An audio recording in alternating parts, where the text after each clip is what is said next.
Okay, summary of factoring. So let's go back to our factoring tree. And the overarching, always first step in factoring is GCF. Okay, so I'll highlight that GCF first. And then depending on what's left, we continue with different special techniques, all right? If I have a 4-term polynomial left, there's really only one thing that we've looked at, and that's factor by grouping.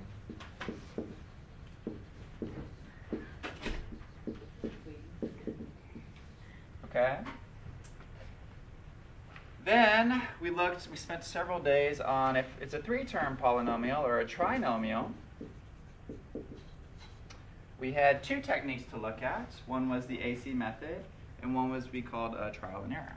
Okay, so at trinomials, we have AC method and trial and error. So 2 things to try, whereas with 4-term, we only had 1 thing. And then finally, when we got to binomials, we had 3 things that we were looking at. And binomials are 2-term polynomials. We had difference of squares,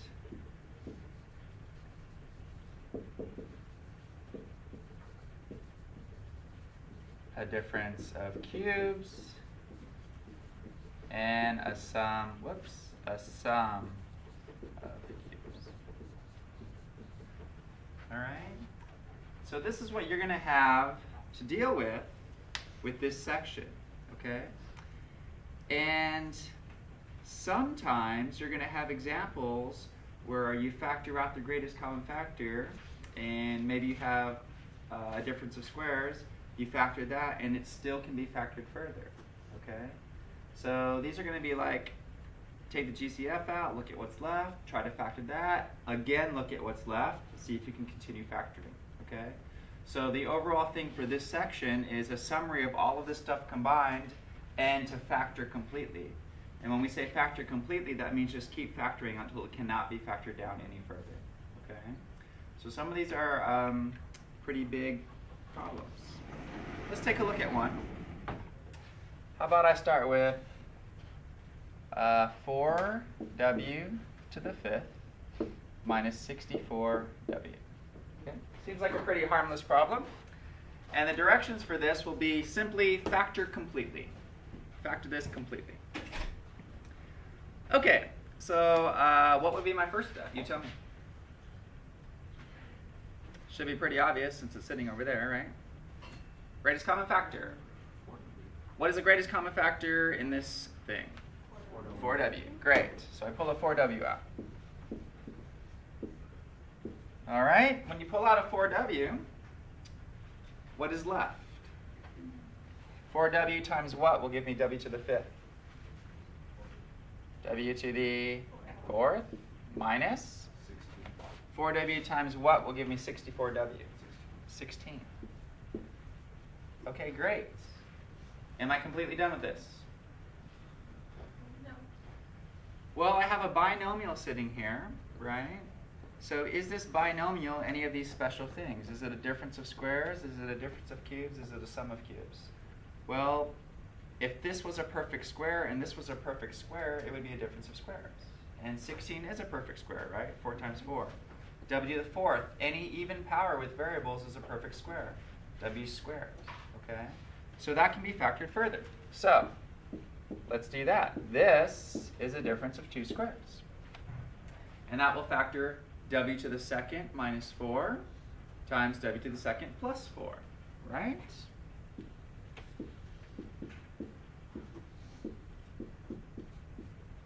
Okay, great. Am I finished with this problem? The answer is no. What else can be factored? W to the 2nd minus 4, is that a difference of squares? Yeah, w squared is a perfect square, 4 is a perfect square. That can continue. Does everybody see that? So these problems that you're going to do today, a lot of them just keep going. So that can be factored. So this is w minus 2w plus 2 times w squared plus 4.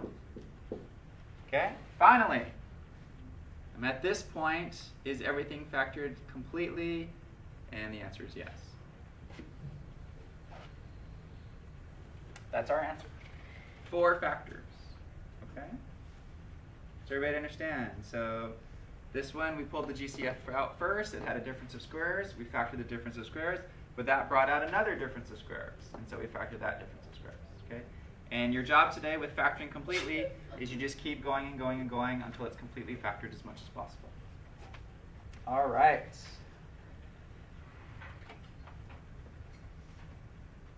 Let's try a few more.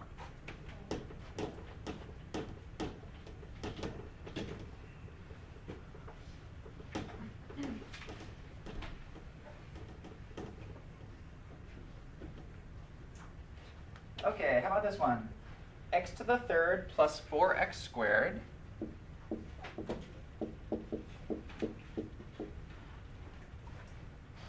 minus 9x minus 36. Okay? Do that first step on that one for me.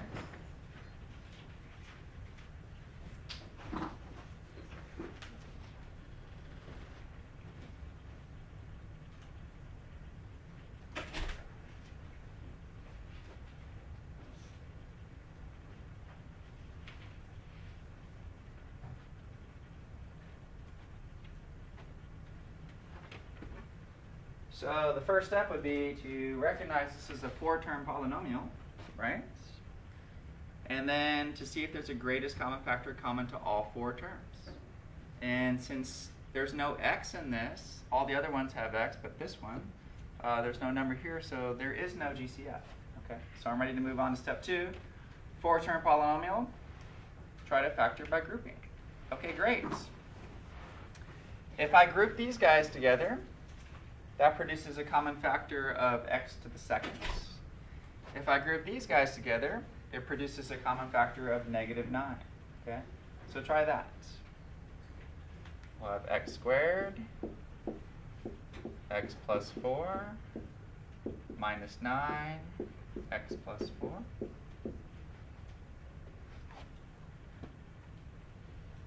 So that's factoring in x squared out of the first 2 terms and a -9 out of the second 2 terms. Now it produces a common factor of x plus 4, so factor that in front. And we have x plus 4 times x squared minus 9. Okay? And then for today's material, the test is, are we done factoring this? And again, no. See how it produced a difference of squares? So you need to factor that difference of squares. So, x plus 4 times x squared minus 9 factors into x minus 3, x plus 3. So this one breaks down into those. Okay? Everybody see that? So again, in all the previous stuff, we've kind of been done at this point, but now today's material, it continues to go further. Okay, let's see, 54t to the 4th plus 16t. 54t to the 4th plus 16t.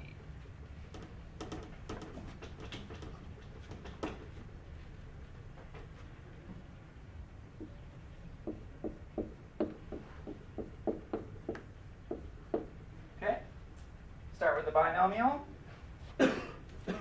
Is there a greatest common factor with this 2 terms?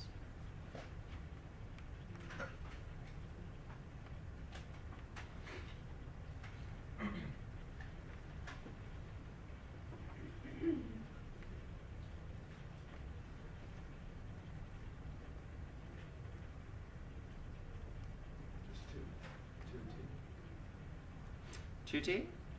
Can anything higher than 2t come out, or is 2t the highest?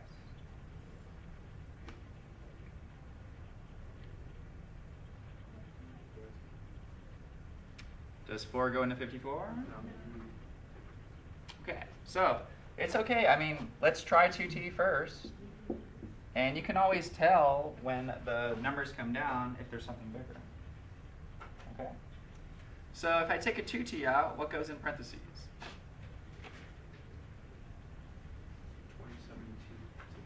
27t to the third. Because 2t times 27t to the third gives me 54t to the fourth.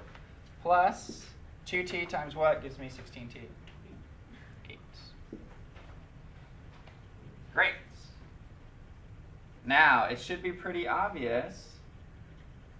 I'm left with the binomial in parentheses. 27t cubed is a cube, right? 3t, if I cube 3t, I'll get 27t cubed. 8 is also a perfect cube. If you cube 2, you get 8. So this is a sum of 2 cubes, okay? So you guys need to continue. See if you can factor that using your sum of cubes formula. Go ahead, go for it.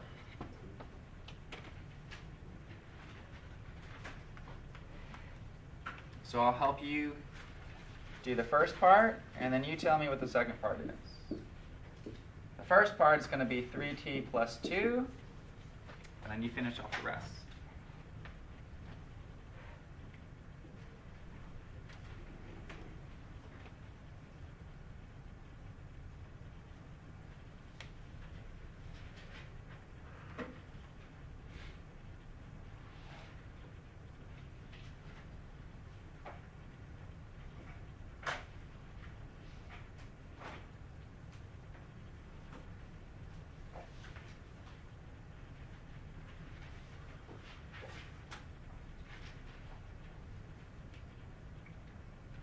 Okay, so what is the first number here? It's this term squared, right?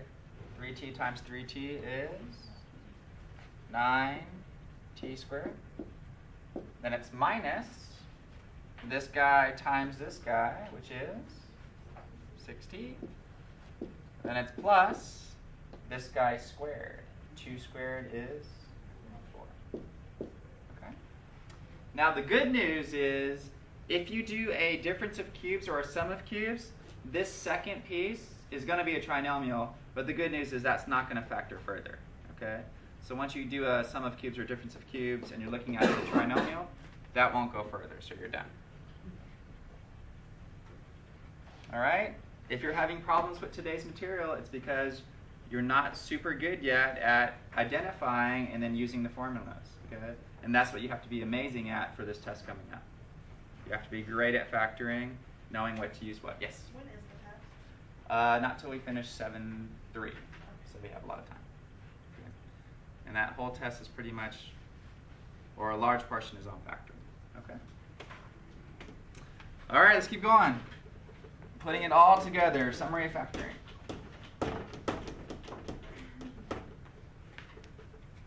Let's try this one. 2r to the third plus 6r squared. 2r to the third plus 6r squared.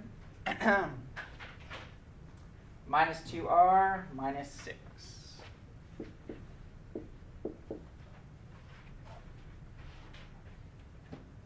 Four-term polynomials, the first thing to notice. Second thing is there a GCF in this problem? Clearly. What is it? 2. So let's get started. Take a 2 out. You get r to the third plus 3r squared minus r minus 3. That should be your very first step. Okay? Then I'll leave it to you. See if you can finish this off.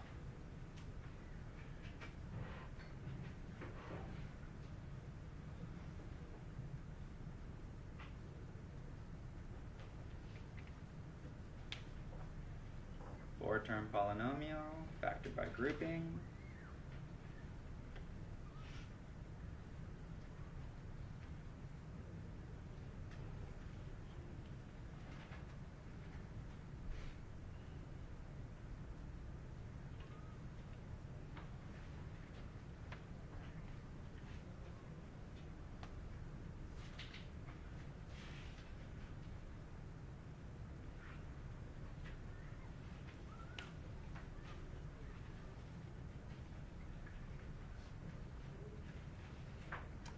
All right, if I group these two together, that has an r squared as a common factor.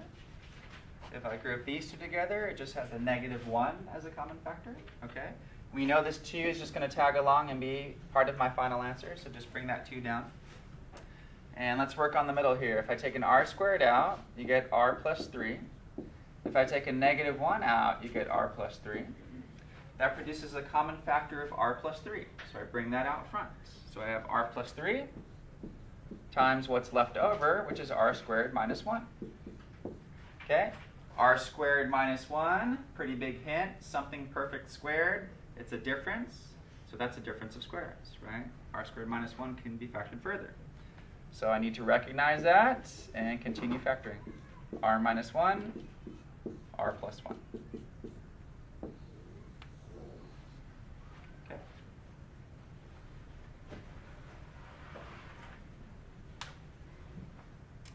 So today, again, it's over and over the same thing. We're factoring, factoring, factoring, and we're completely factoring, okay? Sometimes a difference of cubes might come up, or a sum of cubes, or a trinomial that can be factored, so you have to keep going. All right, let's get to some of the big ones.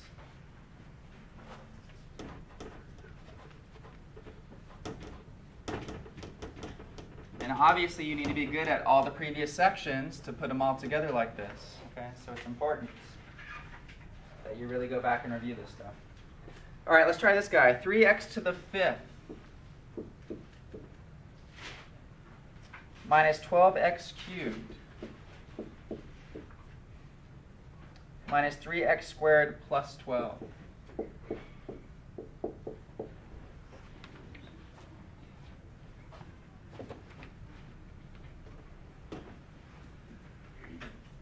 Looking at all of those terms, there's 4 of them. Is there a GCF common to all 4 terms? Yes, great. Pull that 3 out first before we even start.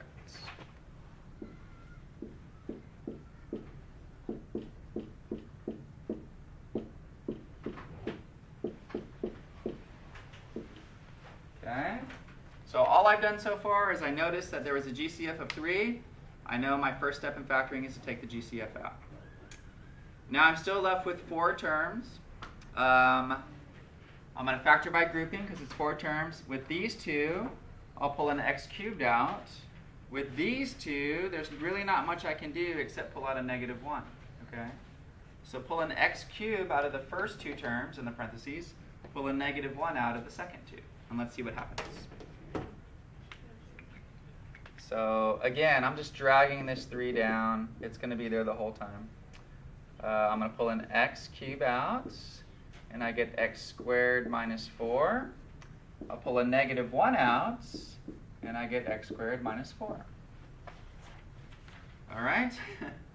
Wow, this is a big one. So this pulls a common factor of x squared minus 4, right? Does everyone see that? Which I pull out front. And then what's left is x cubed minus 1. Now, kind of good news and bad news. The good news is I have it factored completely perfect so far. The bad news is both of those can go further, right? What is this one? Difference of squares, right? And what is this one? A difference of cubes, okay? So go ahead, finish this off. This first one is a difference of squares. This second one is a difference of cubes. You have to factor all of that. So this is going to be a big one, like I said. 3x minus 2, x plus 2.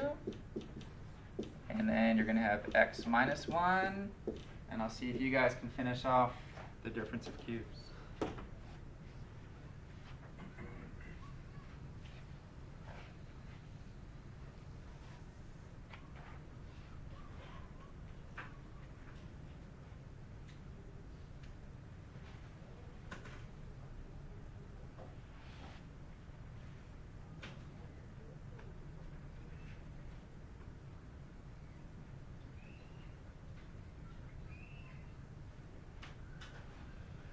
Okay, difference of cubes. If this is x minus 1, what goes right here? X squared. Then you have 1 in x plus x. And then plus 1. Okay? So again, that's a formula that you either memorize or write down over and over and just get really comfortable with. Okay? All right, let's try one or two more of these. I know they're kind of intimidating.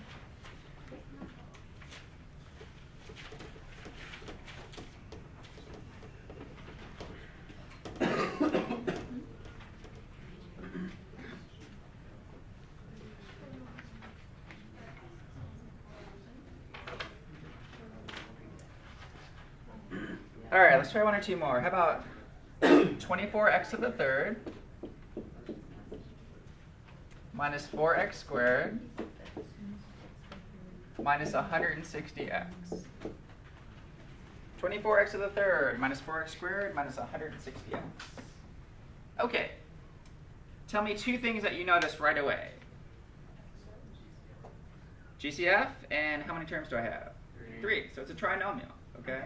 So do GCF first, and then we're going to look at trinomial stuff, which are AC method and trial and error. Great. 160 is kind of a big number. But 4, so the question is, does 4 go to 160? Yes. Yeah. Great. So let's pull a 4x out front. And so I'll left with, let's see, 6x squared minus x minus 40. Okay. Now, again, it's probably true that this factors further, because it's kind of today's material, right? Take the GCF out, and these things seem to keep going down. Okay? Now, with a trinomial, you have two choices: trial and error or AC method. If I was doing this problem, I would probably do trial and error as my personal preference, only because 6 times 40 is a pretty big number, right? And so you're like, oh, what factors of whatever that huge number is going to give me a negative 1. Okay, not that that's not doable. You could certainly try that, but it seems to me that trial and error would be a better way to go on this problem. Okay, so that's what I'm going to try. I don't know though. Let's see. So factors of 6, right, are what? 2 and 3 and 1 and 6. And what do we recommend to do? Start with 2 and 3. So I'm going to start with 2x and 3x as kind of a first choice. Factors of 40, we have 1 and 40, 2 and 20, 4 and 10, 5 and 8. Okay, I'm going to try 5 and 8. What number am I not going to put there? 8, right? So we learned all that. So my first guess is a 5 here and an 8 there. This is my very, very, very first guess. Is your first guess always going to be right? No. Okay. Sometimes if we're lucky, but probably not all the time, right? Okay, so it's a negative, so one of these is plus and one of these is negative. I kind of have to just mess around and see if I can make it work. Let's try a plus here and a minus here. Does that work?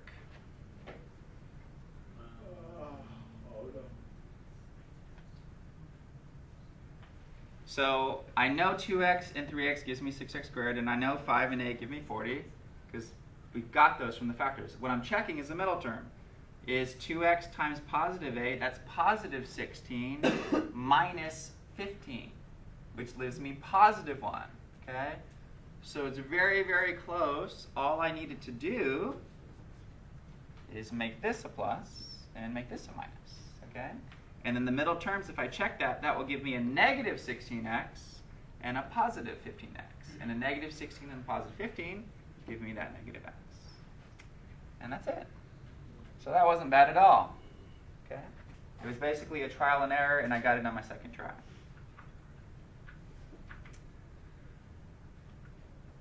All right, so I mean, I could keep doing these forever, but it's not going to do you any good unless you do them yourself.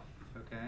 So just step by step, identify what it is, pull out your GCF, look at what's left over. 3 terms, AC method, trial and error. 4 terms, factor by grouping. two terms. Look for difference of squares, difference of cubes, and sum of cubes. And just keep factoring, factoring, and factoring. Okay? It's not easy.